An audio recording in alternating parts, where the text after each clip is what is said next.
Today we're going to be traveling back to possibly one of the most recent time periods actually this channel has ever gone over. This is Japan in the 2000s.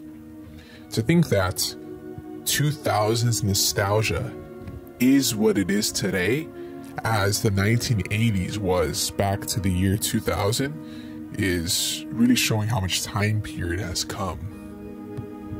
Now, in the 1980s, that type of nostalgia, it was very limited in scope for the people to be able to relive it. But now, living in the 2020s, we were able to see the 2000s through a viewpoint of the video that was captured back in the 2000s.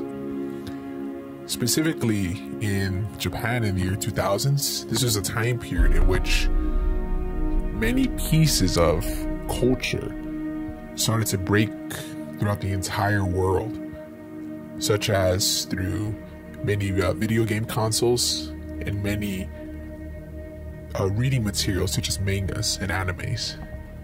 And this is also a time period in which the rise of cell phones led to an entire industry, and for the first time ever, the population of Japan was declining, as the 1990s were the final decade in which the birth rate in Japan would exceed the death rates.